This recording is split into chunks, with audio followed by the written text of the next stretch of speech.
especial, né? Dia das Mães.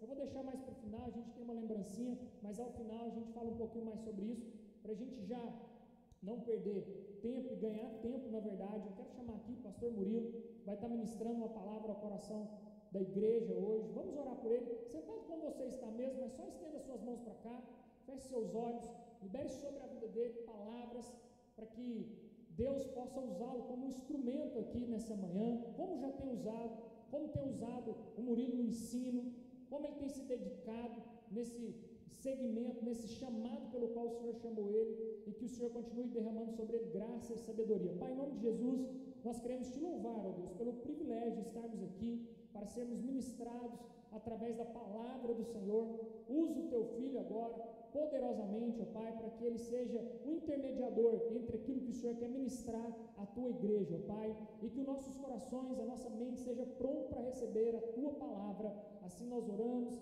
e te agradecemos, em nome de Jesus, amém. Bom dia, irmãos. Bom dia. A graça e a paz seja com você, amém, com sua família. Feliz Dia das Mães para todas as mamães.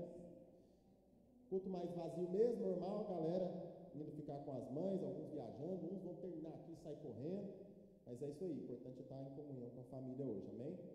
Abra sua Bíblia em Lucas capítulo 10.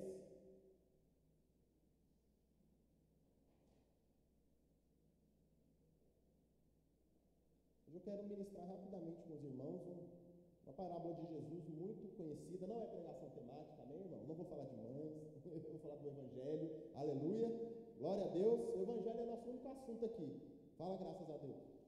A gente só fala do Evangelho, e no domingo que vem, Evangelho, e ano que vem, Evangelho, e a próxima série, o Evangelho, amém? Glória a Deus. Lucas capítulo 10, e que assim seja, nesse dia que a gente parar com isso, e puxa a nossa orelha, amém? Lucas 10, 25, abre aí. Eis que certo homem, pode projetar aqui na tá bom? Eis que certo homem, intérprete da lei, se levantou com o objetivo de pôr Jesus à prova. Diga, com o objetivo de pôr Jesus à prova. E lhe perguntou: mestre, que farei para herdar a vida eterna? Então Jesus perguntou: o que está escrito na lei? Como você a entende? A isto ele respondeu: ame o Senhor, o seu Deus, de todo o coração, de toda a sua alma, de todas as suas forças, com todo o seu entendimento, e ame o seu próximo como você ama a si mesmo. Então Jesus disse: você respondeu corretamente, faça isso e você viverá. Mas ele, querendo justificar-se, diga, querendo justificar-se, perguntou a Jesus: quem é o meu próximo? Jesus prosseguiu dizendo: um homem descia de Jerusalém para Jericó e caiu nas mãos de alguns ladrões. Estes, depois de lhes tirarem a roupa e lhe causar muitos ferimentos, retiraram-se e deixando-o semi-morto. Por casualidade, um sacerdote estava descendo por aquele mesmo caminho, e vendo aquele homem, passou de largo. De igual modo, um levita descia por aquele lugar, e vendo, passou de largo. Certo samaritano que seguia o seu caminho, passou perto do homem, e vendo, compadeceu-se dele, e aproximou-se e fez curativos dos ferimentos dele, aplicou-lhes óleo e vinho. Depois colocou aquele homem sobre o seu próprio animal, levou para uma hospedaria e tratou dele. No dia seguinte, pagou 2 denários e os entregou ao hospedeiro, dizendo: cuide desse homem. Diga assim: cuide deste homem. E se você gastar algo a mais, farei o reembolso quando eu voltar. Então Jesus perguntou: qual desses 3 lhe parece ter sido o próximo do homem que caiu nas mãos dos ladrões? O intérprete respondeu: aquele que usou de misericórdia com ele. Então Jesus lhe disse: vá e faça o mesmo. Amém, irmãos?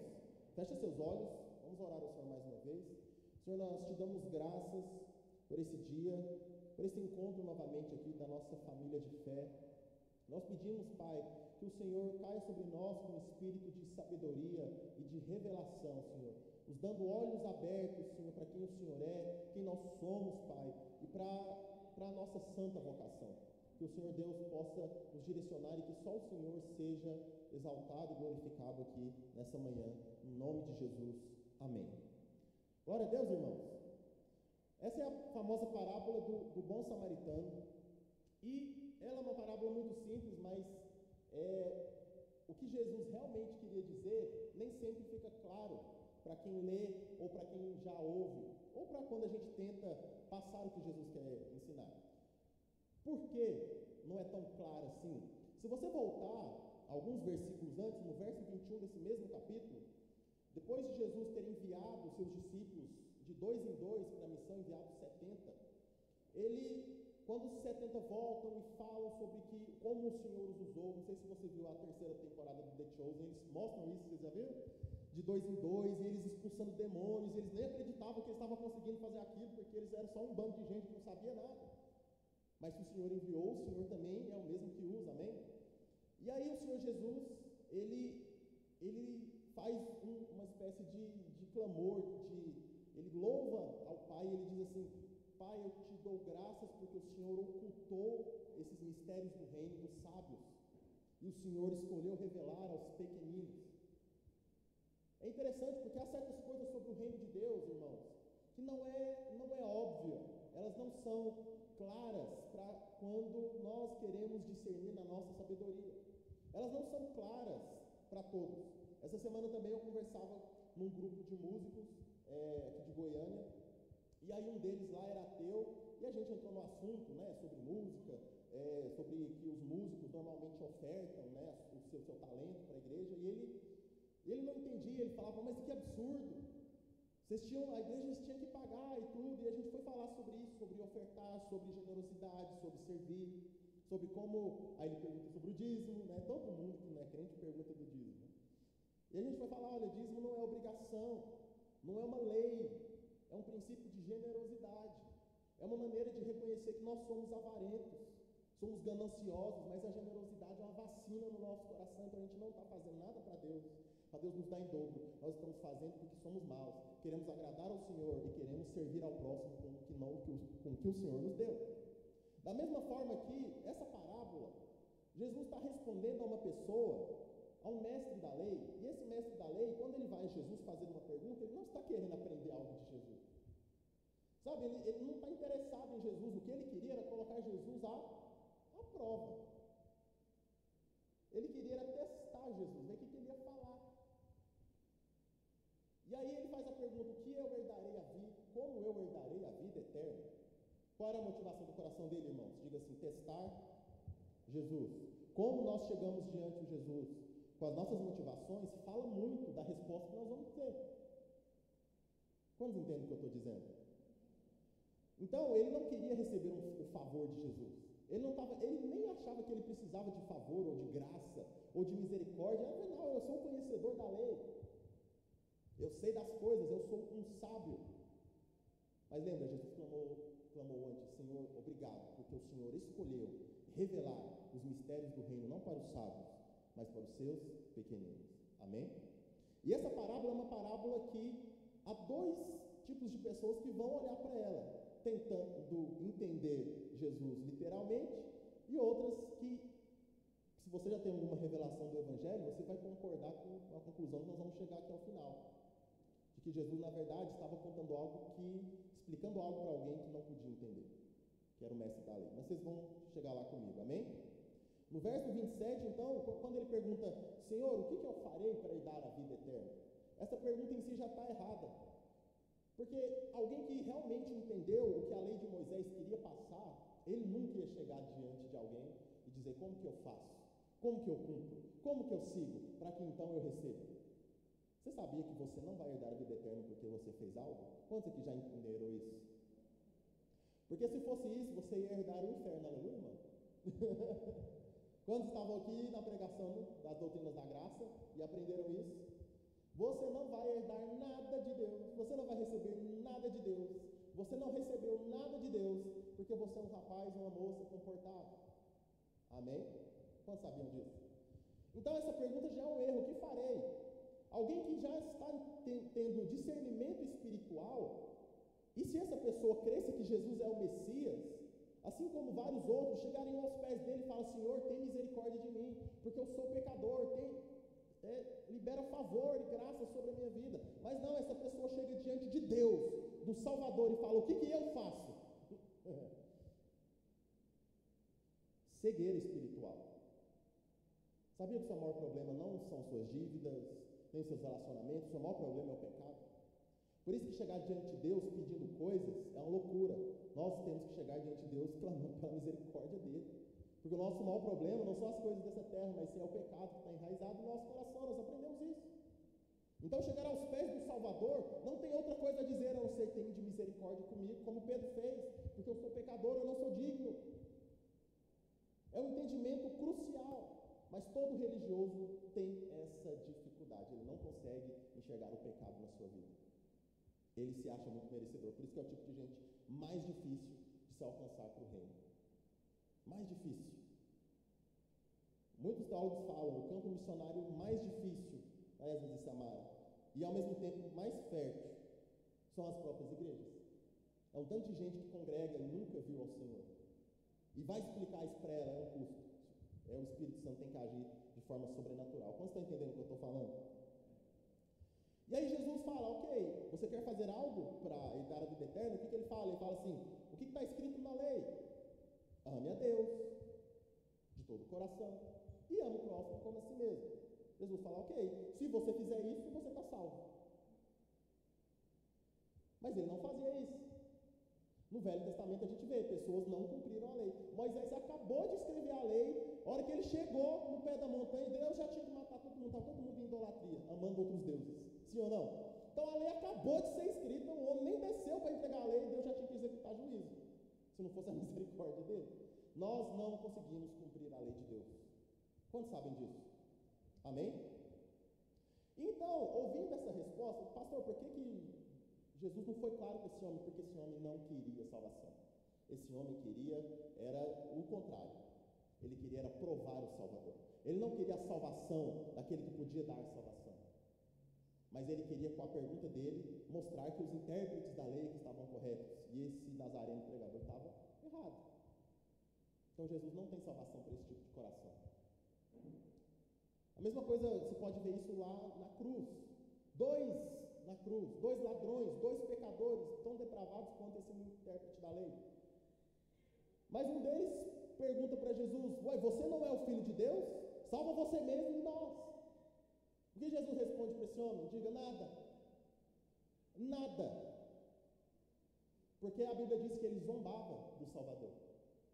Mas o outro pede, na mesma situação que ele pede: lembra-te de mim quando o Senhor está lá. Eu preciso da sua misericórdia nesse momento. Lembra-te de mim no reino da tua glória. E o que o Salvador tinha para ele? Graça, hoje mesmo você estará comigo no paraíso. A mesma pessoa, a mesma situação, mas duas motivações diferentes, recebem duas respostas diferentes. Alinhemos o nosso coração hoje, que diante do Salvador, não é importante pedir uma casa, não é importante pedir um carro, mas é importante reconhecer a nossa miséria e o quanto nós precisamos da graça dele. Quantos entendem isso, irmãos? Amém? E o Senhor Jesus fala: obedece a lei. Faça isso e você vai viver. E aí, o que ele queria? Provavelmente ele ficou sem graça com a resposta. Porque ele queria justificar-se. Aí ele faz outra pergunta, para puxar assunto, para mostrar alguma sabedoria. Então, fala, Jesus, quem é o meu próximo? E aí o Senhor entra na parábola do verso 29, do bom samaritano. Amém, irmãos? Alguns fatos interessantes. Não é exatamente a exegese do texto, mas é pelo menos curioso. É interessante que ele fala que esse homem que foi assaltado, ele estava em Jerusalém e ele estava descendo para Jericó. É interessante quando você vai conhecer as etimologias da palavra. Todo judeu, quando escuta as palavras, os nomes, eles sabiam do real significado, porque era literalmente ele dizendo o significado. Amém? Diferente de nós, tem que ir lá no Google ver o que esse nome significa. Para eles era muito claro. Então Jerusalém significa lugar de paz, habitação de paz. E Jericó significa lugar de fragrâncias. É interessante ver que um homem, quando ele sai do seu lugar de paz e é guiado para um lugar onde ele é atraído pelo que ele sente, pelo que ele percebe naturalmente, ele cai, ele fica quase morto na beira da estrada. Que em nome de Jesus nós possamos aprender a ficar no lugar de paz que o Senhor colocou para nós. Sabe, e eu falava que esse rapaz ateu, eu expliquei as coisas para ele, como eu disse para vocês, e ele falou assim, cara, eu entendi, mas eu não entendi nada. Eu entendi o que você falou, mas para mim não faz o menor sentido. E o que eu falei para ele? Eu falei, ok, eu sei, normal. E eu expliquei para ele, a própria Bíblia diz, essas coisas não se discernem na carne, mas elas se discernem espiritualmente. Por que eu tenho que preocupar em ser generoso? Por que eu tenho que preocupar em estar em comunhão? Por que eu tenho que preocupar, sabe, com a intenção do meu coração do que aquilo que eu recebo? Gente, é só gente que nasceu de novo que preocupa com essas coisas. Quem não nasceu de novo não está nem aí. Quem é que vai dizer que fulano é generoso ou não? Ninguém. Mas o cristão está preocupado com o seu coração. Ele é pastoreado pelo Espírito Santo o tempo todo. Quantos entendem o que eu estou dizendo? Quantos são pastoreados pelo Espírito Santo constantemente? Mas quem não conhece a Deus não está nem aí para isso. Por isso que para ele não faz sentido. Mas eu falava para ele como a comunhão é um lugar de paz. O como congregar é um lugar onde o Senhor nos coloca em paz. Com pessoas que nos conhecem. Eu também falava com outra pessoa essa semana que estava dizendo para mim, também não é cristão, e ele falava para mim quanto ele está sofrendo com crises de ansiedade. E eu falava para ele sobre a comunhão, o quanto que isso é saudável para nós, o quanto que é bom nós sabermos que há um irmão que precisa de ajuda, e esse irmão lá recebeu uma visita. Falei para ele, a gente tem até um lema lá, né? Tem sempre pão de queijo no congelador, porque qualquer hora chega um irmão, não é assim? Qualquer hora eu chamo um irmão, e tem um cafezinho no pão de queijo, lugar de paz, amém? Mas a nossa sabedoria é como se fosse esse aroma que nos atrai, nos faz descer do lugar de paz, onde o Senhor nos guia, de onde o Senhor nos ensina. Vocês estão entendendo o que eu estou falando? Amém, irmãos? E ele, então, a Bíblia fala, esse homem descia para Jericó. E aí ele foi assaltado. E ele ficou na beira da estrada, nu, quase morto. E aí Jesus diz que um sacerdote passa por ele. Você sabe que um sacerdote, ele era o responsável pelas tarefas cerimoniais do templo. Então, ele precisava estar constantemente cerimonialmente puro. Do contrário, ele não poderia entrar no lugar santo, fazer a expiação, fazer os sacrifícios. Então, certamente, quando ele viu aquele homem morto, preocupado com a sua pureza cerimonial, com a sua pureza exterior, ele fala, infelizmente eu não posso ajudar esse cidadão, porque se eu tocar nele, eu não vou poder fazer as minhas tarefas religiosas. Então, passo ao largo. Aí a Bíblia diz que desce o levita. Amém? Deixa eu falar uma coisa, não tem levita hoje mais não, tá bom? Os músicos não são levitas, são só músicos. Amém? Já pensou? Levita e o gordo não levita, né? Não tem como. Então, não tem jeito. Não existe levita. Mas enfim, o levita também era a família de Israel responsável também por várias outras tarefas cerimoniais, em que eles também precisavam estar puros para exercer. E para o judeu, um morto era um impuro. Ele não podia tocar, se ele tocasse um morto, ele teria que fazer uma série de procedimentos, de rituais, de se lavar por não sei quantas horas no mar, para que ele estivesse puro novamente. Então o levita olha aquele homem e fala, não posso, infelizmente, não posso ajudá-lo, porque senão eu vou ficar também impuro e não vou poder fazer as minhas tarefas cerimoniais. E aí Jesus começa como posso dizer, ele começa a provocar o mestre da lei, porque ele fala de um samaritano. A Bíblia nos mostra que os judeus não se davam bem com os samaritanos. Os samaritanos eram considerados impuros. Quantos sabiam disso? É por isso que quando Jesus fala, eu tenho que passar por Samaria, ele queria se encontrar com a mulher samaritana. Os discípulos ficam sem entender. Era escandaloso, porque o samaritano era meio judeu, meio assírio. Eles não eram um povo puro. É um povo que se misturou, então os judeus não gostavam do samaritano, o samaritano também não gostava do judeu. O judeu falava que tinha que adorar num lugar, o samaritano queria que tinha que adorar em outro lugar. Os judeus reconheciam todo o Antigo Testamento como a lei de Deus, e os samaritanos só reconheciam a lei de Moisés. Então eles tinham essa diferença, e Jesus fala que esse samaritano, ele passa na estrada. Mas quando ele vê o homem morto, quase morto, na beira da estrada, o que ele faz, irmãos? O que ele faz? A Bíblia diz, ele se compadece, diga se compadece. Diga se compadece. E se aproxima. Jesus, obviamente, irmãos, está falando para esse mestre da lei, que a lei não tem poder para salvar o morto. A lei não tem poder de curar o ferido. Todo aquele, irmãos, que quer se aproximar de Deus, pelo que ele faz, pela regra que ele cumpre, pelo quão moral ele é, a Bíblia diz que a lei, ela simplesmente passa ao largo. A lei simplesmente não resolve a situação daquele que precisa. A lei não se aproxima. Diga, a lei não nos aproxima de Deus. Amém? Não importa o quanto nós nos esforcemos, a lei não pode curar as nossas feridas. O merecimento, o moralismo, justiça própria, fazem ao contrário, elas nos afastam da cura. Ela nos mantém feridos e sozinhos no caminho. Nós vamos voltar com a série de Gálatas e nós lá falamos exaustivamente sobre isso. Paulo está falando a exaustão sobre esse assunto.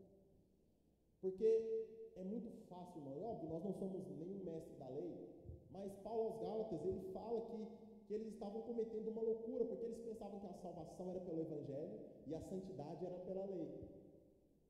Eles acreditavam que o Espírito Santo servia para eles ser salvo, mas o que fazia eles se santificar era o quão moral eles eram pelo cumprimento da lei. E Paulo diz, ó Gálatas insensatos, quem foi que os enfeitiçou? Diga assim, a lei não tem poder de me curar, não tem poder de me salvar. Amém, irmãos? Não estou dizendo que você vive igual um doido. Não era isso que Paulo queria dizer. Mas Paulo queria dizer que nossa confiança precisa estar totalmente centrada em Cristo Jesus. Amém, irmãos? Diga assim, ela é boa, mas para nós ela é morte. 1 Coríntios, vamos abrir 1 Coríntios capítulo 3.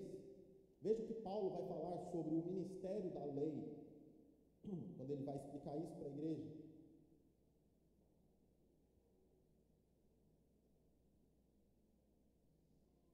Primeiro Coríntios capítulo 3.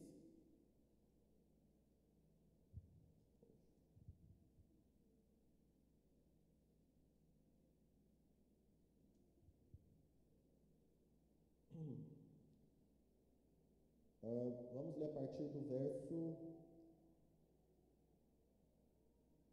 Peraí, acho que eu abri na referência errada. Deve ser 2 Coríntios.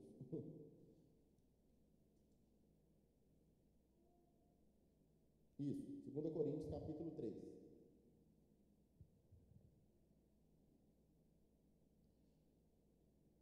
Veja o que ele está dizendo aí. Vamos ver a partir do verso 3. Ele diz assim, vocês manifestam que são carta de Cristo, produzida pelo vosso ministério, escrita, não com tinta, mas com o Espírito, diga com o Espírito, do Deus vivo. Nem em tábuas de pedra, mas em tábuas de carne, isto é, nos corações. É por meio de Cristo que temos, diga, confiança em Deus. Amém? Não porque nós mesmos sejamos capazes de pensar alguma coisa, como se partisse de nós. Pelo contrário, a nossa capacidade vem de Deus, o qual nos capacitou para sermos ministros de uma nova aliança, diga nova aliança, não da letra, mas do Espírito, porque a letra mata, mas o Espírito vivifica. Eu já cansei de ver gente falar que isso aqui está falando de teologia. Oh Deus, tem misericórdia. Não, ele não está falando de teologia, ele não está falando de gente que estuda a Bíblia, que fica frio, né? Na verdade você está cutucando o ministério dos irmãos tradicional, né? Coisa feia. Não é isso. Quem dera todos nós fôssemos mais conhecedores das Escrituras. Quem dera nós tivéssemos mais profundidade nas Escrituras. Não é disso que Paulo está falando, mas Paulo está falando do moralismo das pessoas que, como nós lemos, colocam a sua confiança naquilo que praticam, ou naquilo que pensam que praticam, né? Porque eles acreditam sabiamente, cegamente, que seguem a lei totalmente, mas a Escritura diz que não. Que ainda que algum homem seguisse 99,9% da lei, mas falhasse em 0,1% da lei, ele era culpado de quebrar toda a lei, porque toda a lei está conectada. Quantos entendem o que eu estou dizendo? Então ele está dizendo que esse ministério que fala cumpra a lei para que você seja aceito por Deus, cumpra a lei para que você receba favor de Deus, cumpra a lei para que você seja abençoado no campo, na cidade, na sua família, isso é o ministério da morte, porque nenhum homem consegue. A única coisa que a lei faz para o homem é mostrar a sua depravação. Paulo diz, eu não conheceria o meu pecado se não fosse a lei. Os irmãos estão me entendendo essa manhã? Vocês estão me entendendo? E aí ele continua, isso é o ministério da morte. Paulo chama a lei de ministério da morte. Só um apóstolo podia fazer um negócio desse, mas ele fala, a lei é o ministério da morte, diga da morte. É por isso que um homem morto não pôde ser socorrido por aqueles que estavam sob o ministério da lei. Porque é o ministério ele mantém o homem na morte. Não estou dizendo que a lei é ruim, a Bíblia diz que a lei de Deus é santa, ela é agradável, ela é mais desejável do que ouro. A lei em si é pura, mas quando nós olhamos para ela se torna morte, porque nós, olhando para o caráter santo de Deus, só tem uma escolha: Deus precisa nos punir, porque somos pecadores. Quantos entenderam isso na pregação da depravação total? Fala amém. Amém, irmãos? É isso. E aí Paulo fala, mas o ministério da morte, com letras em pedra, se revestiu de glória. Ele está falando, Moisés, mesmo tendo esse ministério, ainda teve alguma glória. O rosto ainda brilhou, ainda, se tornou glorificado.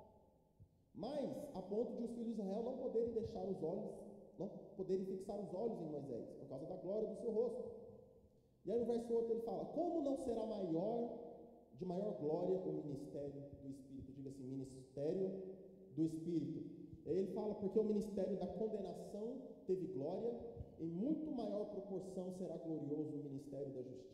É por isso que Paulo diz aos Gálatas, vocês são doidos, vocês são insensatos, vocês receberam o Espírito Santo, o Evangelho, pela exposição de Cristo e pela fé, e agora vocês querem se santificar pela lei?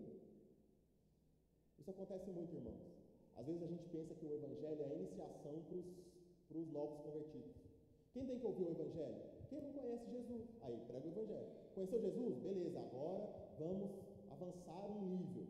Vamos ensinar outra coisa. Quem já foi enganado com isso aí? Eu já fui. Muito tempo eu achava que o Evangelho era a iniciação. Mas não. O Evangelho é como nós caminhamos. E o que é o Evangelho? Olhar para o Cristo crucificado de Deus. Por que nós ceiamos? Para olhar o Cristo crucificado de Deus. Por que nós devemos estar aqui todo domingo pregando? Para que a gente possa lembrar, olhar mais uma vez e colocar a nossa esperança no Cristo de Deus. Amém, irmãos? Glória a Deus.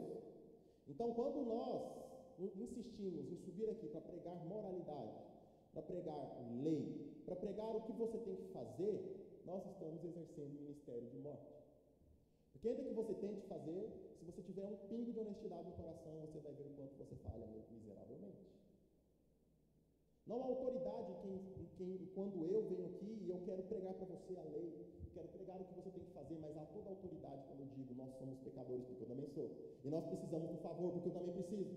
E nós recebemos a graça de Deus quando cremos em Jesus, porque é isso que aconteceu comigo também. Então há autoridade. Amém, irmãos? Vocês estão entendendo o que eu estou falando? Espero que sim. Então, o legalismo é o ministério da morte. Mas quando nós pregamos a mensagem da fé, o Evangelho é o ministério do Espírito. Amém, irmãos? Glória a Deus. Então, pregar a lei é assim, nós vimos aqui Jesus falando. A lei ali representada pelo sacerdote, pelo levita. Se a gente insiste nisso, nós estamos deixando as pessoas abandonadas na estrada. Nós não estamos pregando esperança. Porque o Evangelho não é aquilo que você tem que fazer para ver Deus, mas é aquilo que Deus fez para que pudéssemos estar com Ele. O Evangelho não é um bom conselho que nós damos uns para os outros, mas é uma boa notícia sobre aquilo que Deus fez por nós. Pregar o Evangelho é recordar o que Deus fez por você. Amém, irmãos? Então, sempre que você for falar de Cristo para alguém, a maioria das pessoas fala, você tem que fazer isso, você tem que largar a cachaça, você tem que largar isso, para com isso, começa a ir na igreja. Isso não é o Evangelho. Mas você estaria falando o que Cristo fez por ele. E eu falava para esse amigo ateu, nós fazemos tudo isso, não porque a gente quer receber algo de Deus, mas é porque a gente sabe tudo aquilo que Deus já nos deu em Cristo Jesus. E a gente quer fazer. Amém, irmãos? Glória a Deus. Então, pregar a lei, diga assim, pregar a lei é manter as pessoas caídas e mortas. É ensinar para as pessoas, como esse homem da lei pensava, que eles têm que conquistar a vida eterna, de algum modo. Mas isso é impossível. Então, quando Jesus introduz esse samaritano, ele está querendo colocar realmente, provocar ali aquele mestre da lei. como eu disse, os judeus odiavam os samaritanos. Era uma raça misturada. Mas o samaritano, por outro lado, Jesus disse, ele se aproximou. Ele estava seguindo um caminho que não era descendo de Jerusalém para Jericó, mas ele seguiu o seu caminho e encontrou aquele homem. Mas ele não passou ao largo, ele teve compaixão. Diga compaixão. Compaixão. E ele se aproximou. Diga assim, ele cuidou das feridas. Amém? Com óleo e com vinho, diz a palavra de Deus. Você sabe que a Bíblia nos mostra que o óleo era muito usado para cuidar de ovelhas. Porque a ovelha, quando vinha moscas, né, atormentada, já viu vaca, quando vem mosca na cara dela, ela fica atormentada? Ou quando vai, sobe em cima dela, ela usa a cauda para afastar. Então, o pastor, ele pegava um pouco de óleo e colocava na ovelha, para que ela não fosse mais atormentada, para que ela ficasse bem. E foi isso que esse homem fez com as feridas. Ele passou o óleo para que ele fosse curado. O que nos cura, irmãos, é justamente o que nós acabamos de ler, o ministério do Espírito, que é representado muitas vezes na Bíblia pelo óleo. Amém, irmãos? Quantos estão aqui? Amém? Diga assim, nossas feridas, nossas são curadas quando o Espírito Santo nos toca. Agora, quem é esse bom samaritano? Porque Jesus termina a parábola e ele fala, faça isso e você viverá. Como eu disse, esse homem não estava querendo revelação, ele estava querendo autojustificação. Então, provavelmente ele saiu de lá falando, então eu tenho que ser uma pessoa que pratica a lei, como esse samaritano fez. Que absurdo um samaritano obedecendo, mas, né, então eu tenho que ajudar as pessoas. Não é isso que Jesus queria dizer, não é isso que Jesus queria passar, é o que ele entendeu, é o que provavelmente a maioria de nós entende na primeira vez que a gente lê isso. Então eu tenho que ser uma boa pessoa, eu tenho que ser o bom samaritano. Não, irmão, você precisa ter uma revelação de que você é aquele morto na estrada, na história. Quantos entendem isso? Você não tem que ser o bom samaritano. Não estou falando que você não tem que ajudar, você não tem que ser prestativo. Vamos chegar lá. Jesus coloca isso aqui na parábola. Mas ele quer que aquele homem entenda e fala assim, meu amigo, você quer conquistar a vida eterna? Como você vai conquistar a vida eterna se você é um morto na beira da estrada que precisa de ajuda? Como você quer receber algo de Deus, merecer algo de Deus? Como você quer dizer que você é alguém que vai receber algo do Senhor? Como a vida eterna, se você é só um morto na beira da estrada, que precisa de socorro, que precisa de um Salvador. É loucura, os judeus não reconheceram Jesus como Salvador, porque eles pensavam que eles precisavam de apenas um Redentor militar. Porque a verdade é que eles, eu cumpro a lei, nós somos o povo da promessa, nós não temos pecado, porque nós obedecemos a lei, nós fazemos os sacrifícios, nós nos purificamos, eu vou à igreja, eu dou dízimo, eu dou oferta, eu ajudo meu irmão. Então eu só preciso de bênção. Não, você precisa de um Salvador. Você precisa de Deus. Você precisa que Deus tenha misericórdia e se aproxime de você com compaixão. Do contrário, não há esperança para nós. Amém, irmãos? Então, quem é esse bom samaritano? Não é aquilo que eu e você somos para merecer algo de Deus, mas é quem Cristo é. Nessa história, o bom samaritano é Cristo. Diga assim, na história, o samaritano é Cristo. Isso aqui está velado, isso aqui está meio escondido, mas é isso que dá sentido à parábola. O bom samaritano é Cristo. Eu lembro que quando eu fui estudar isso aqui a primeira vez, eu falei, Senhor, como o bom samaritano pode representar o Senhor? Os samaritanos nem judeus eram, eles eram um povo que se misturou, mas Cristo também é o Deus que se misturou com os homens. Cristo também é uma mistura. Tal como os samaritanos eram meio judeus, meio assírios, Jesus era ao mesmo tempo Deus e ao mesmo tempo homem. E por causa disso, exatamente por causa disso, é que ele pôde se aproximar daquele que estava morto. E não ficou impuro, pelo contrário, o morto é que ficou puro. A impureza não saiu do morto e tocou nele, mas é a pureza de Cristo que sai dele e toca o morto. Aleluia, irmãos. Assim como foi com a mulher samaritana, qualquer outra pessoa que ela tocasse ficava impuro, mas quando ela toca no Cristo de Deus, é a pureza dele que invade ela e cura ela das suas mazelas. É assim que funciona. Amém, irmãos? Cristo é o bom samaritano, Cristo é aquele que se misturou conosco, Cristo é aquele que se aproximou, porque teve compaixão de nós, mortos na beira da estrada. Só Ele pode nos salvar, porque Ele está acima da lei, porque só Ele é bom, porque só Ele cumpre verdadeiramente aquilo que Deus colocou na lei. Então, irmãos, quando você for ler essa parábola, abandone o caminho de você ser como esse mestre da lei, alguém que vai fazer algo para viver. Mas olhe nessa parábola, você como aquele homem, que por causa daquilo que o bom samaritano fez, é que você recebeu vida. É assim que funciona. Cristo nos enviou o seu Espírito para que a gente possa ser curado e para que a gente possa exercer também o ministério da vida. Amém, irmãos?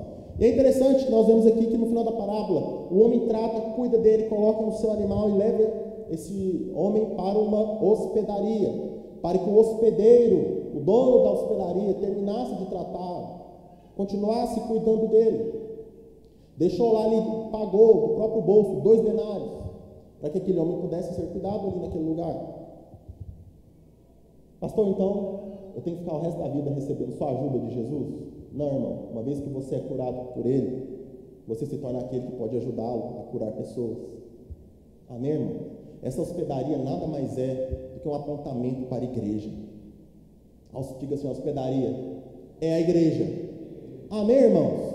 Todo aquele que Cristo se aproximou, tratou, curou, salvou, ele sim deixa aos cuidados da igreja. Paulo fala em Efésios, agora é por meio da igreja que a multiforme sabedoria de Deus será conhecida.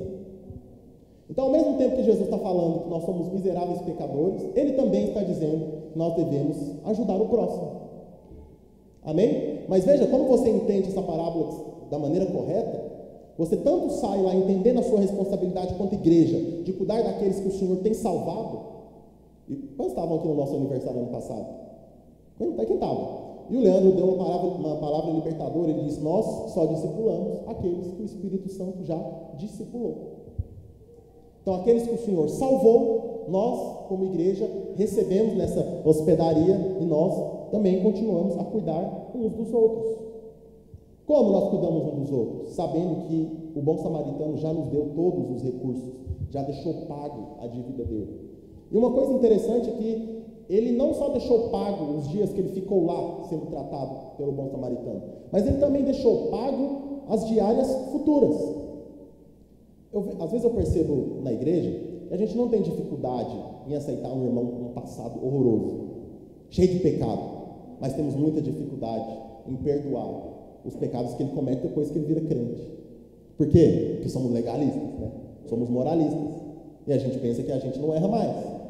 Então, quando porventura aparece um pecado no meio da igreja, o que acontece? Muitas vezes, tomara que não aconteça aqui, rejeição, exclusão. Óbvio, tem certas situações que a pessoa tem que vazar mesmo, porque não é filho de Deus, e ele vai continuar fazendo aquilo e vai sugar as forças da congregação. Isso acontece. Paulo disse, para uma certa situação, esse irmão aqui você entrega para o diabo, para ver se tem solução para ele, porque ele não quer ser discipulado. Mas há pessoas que querem, e no processo vão errar, e podem errar, e errar feio. Nós temos que entender que Cristo já deixou pago os pecados que ele cometeu antes e os pecados que ele comete depois. Nós devemos insistir em cuidar uns dos outros. Quantos entendem o que eu estou dizendo? Amém? Diga assim, ele já deixou pago. Glória a Deus. Então a igreja, nós igreja, temos esse papel de ajudar as pessoas.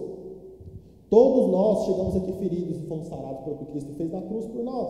E nós somos sarados porque ele abriu mão de sua glória, ele se misturou, então nós também nos misturamos com todo tipo de gente. O moralismo quer fazer uma divisão entre nós e eles. Eu aqui e o pecador lá. O moralista vem para a igreja e fala, graças a Deus eu não sou como aqueles bandos de pecador safado que estavam no show da Madonna. Eu sou crente. Mas o pecador, aquele que entende quem Deus é, ele se ajoelha e fala, Senhor, tem misericórdia, porque eu sou um pecador também. E aquele que recebeu o ministério da hospedaria, irmão, ele vai clamar pelos pecadores. Porque o nosso ministério não é de condenação nem de morte, mas é o da vida. Amém, irmãos? Quantos entendem o que eu estou dizendo? Amém? Próxima vez que você vê uma bagaceira igual aquele trem lá, clama a misericórdia na vida daqueles irmãos. São perdidos. E por que a gente se surpreende tanto ainda, se a Bíblia já disse que seria assim nos últimos dias? Você lê sua Bíblia? Não vou nem perguntar para levantar a mão. Mas se você ler, amém. Lá já fala que seria assim. Lá já fala de inversão de valores, não precisa ficar espantado, não é novidade, Jesus já falou. Mas Jesus nos fez como hospedaria. Então clame e fale, Senhor, alcance aqueles irmãos que estão perdidos. Nós clamamos aqui por avivamento. Amém, irmão? Avivamento não é um culto cheio. Avivamento é aquele show que as pessoas se arrependessem. Não é crente recebendo mais experiência do que ele já teve, porque se você já foi salvo, essa é a maior experiência que vai acontecer na sua vida. Não existe experiência maior que possamos provar do que o novo nascimento, do que o nosso coração de pedra virar um coração de carne, do que nós recebermos o próprio Deus morando dentro. Não há experiência maior do que essa. Então o verdadeiro avivamento é aquele pecador ser alcançado também, como você foi um dia. Isso é avivamento. E sabe como o avivamento é legítimo? Que aquelas pessoas vão sair de lá e vão viver como hospedeiros do Senhor, recebendo as pessoas. Não vai viver para ele, não vai viver mais procurando seus próprios interesses, mas ele busca uma vida para servir aquele, porque ele entende que tudo ele já recebeu em Cristo Jesus. É assim que funciona. Quantos entendem o que eu estou dizendo? Amém, irmãos? Glória a Deus. Então lembre-se, nós não temos o direito de rejeitar feridos que fazem novas dívidas aqui neste lugar, porque o bom samaritano já deixou pago. Graças a Deus. Amém? Então, para encerrar, essa história, então, Jesus conta toda ela, simplesmente para responder essas perguntas. O que eu farei para herdar a vida? E quem é meu próximo? Já deixamos claro, nós só vamos herdar a vida se chegarmos diante do Senhor, pedindo e clamando para que Ele faça algo por nós, e não esperando que Ele nos diga o que a gente faça. Amém? Diga-se, o bom samaritano é Cristo. O bom samaritano é Cristo, porque é Ele que nos amou, Ele é que se aproximou, Ele que teve compaixão de nós. Então, se você quer ter a vida eterna, meu irmão, você precisa desistir de conquistá-la. Amém? O que você precisa fazer é se aproximar, e o bom samaritano vai tratar das suas feridas, em nome de Jesus. Glória a Deus. Da mesma forma, também, como Paulo diz para os Gálatas, você não mantém sua salvação pelo que você faz. O bom samaritano já deixou pago o passado, já deixou pago pelo presente, já deixou pago pelo futuro.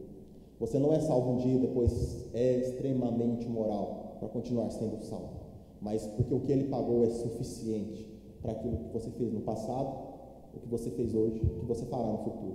Diga assim, já está pago. Já está pago. E como eu disse, eu não estou dizendo que você viver igual um doido. Na verdade, Paulo próprio diz, se você ouve a mensagem da graça e você se sente liberado para pecar, é porque você ainda não recebeu o Espírito Santo. Quem recebeu o Espírito Santo está interessado, como eu disse, em vigiar o próprio coração, as próprias intenções e ser moldado à imagem dele. Ele não está interessado em pegar essa mensagem e falar, é agora que eu vou chutar o balde. Não, irmão. Se você pensa assim, que o Senhor tem misericórdia de você, Ele vai te alcançar, em nome de Jesus. A Bíblia diz, 1 João, filhinhos, essas coisas escrevo para que não pequeis. Se todavia alguém pecar, saiba que temos um advogado junto ao Pai, que é Cristo Jesus. Amém, irmãos? Quem é aquele que nasceu de novo? Ora, 1 João 2,3 também diz, ora, sabemos que temos o conhecido por isso, porque nós guardamos os seus mandamentos. Então, aquele que está preocupado em guardar o que Cristo ensinou é aquele que foi alcançado por Ele. Simples assim. Não é aquele que fez, não é aquele que conquistou, nem é aquele que mereceu, mas é aquele que obteve o favor do Senhor. Amém, irmãos? Nesses dias, você deixa o Senhor tratar das suas feridas. Se aquilo que você tenta enfrentar nesses dias, você está tentando enfrentar no seu braço, você precisa voltar ao Evangelho e lembrar do Cristo crucificado. Muitas vezes é reconhecer que o que você está enfrentando hoje, você não precisa que Deus faça algo, mas você precisa que lembrar daquilo que Deus fez, e assim você será alguém mais forte e mais maduro para lidar com qualquer tipo de problema que apareça. Então você não precisa se preocupar com libertação, que você já foi liberto. Você não precisa ficar ansioso com aquilo que nós não sabemos do futuro, porque seja o que acontecer, Ele está comigo. Quem tem essa fé consegue viver uma vida sem estar ansioso o tempo todo. Amém, irmãos? E 1 João 4,19 também diz, nós amamos porque Ele nos amou primeiro. Nós, igreja, temos essa responsabilidade, e nós podemos fazer isso, cuidar dos outros, porque nós sabemos e cremos que Ele nos amou primeiro. Amém, irmãos? Glória a Deus, vamos ficar de pé.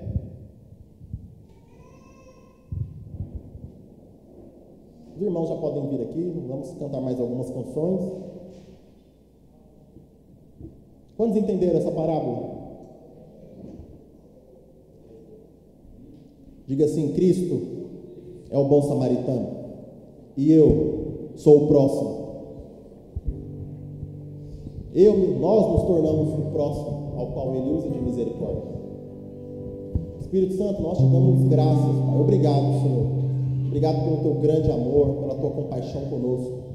Eu peço, Espírito Santo, que o Senhor abra os olhos daqueles que talvez não tenham entendido isso. Tal como esse intérprete da lei certamente não entendeu. Essas coisas, Senhor, não podem ser discernidas e entendidas com a nossa sabedoria, mas apenas se o Senhor revelar a nós, os pequeninos, se o teu Espírito cair sobre nós, e se o Senhor quiser nos dar essa revelação. Então eu peço, Espírito Santo, que o Senhor vá além daquilo que eu posso dizer, daquilo que eu possa explicar, possa alcançar o coração de cada um de nós, nos fazendo lembrar ou nos fazendo entender pela primeira vez que o Senhor é aquele que se aproximou, que a religião não há esperança, que no moralismo do homem não há esperança, e que em sacerdotes e grandes homens de Deus não há esperança. Somos todos, Senhor, mortos na beira da estrada. Como diz em Efésios 2, estamos todos mortos em nossos pecados e delitos, mas o Senhor nos amou a si mesmo. O Senhor se aproximou, o Senhor pagou a nossa dívida, tratou das nossas feridas, e o Senhor é aquele que deixou tudo pago e nos colocou nessa família de fé chamada igreja, para que possamos cuidar uns dos outros, possamos assim recordar e assim continuar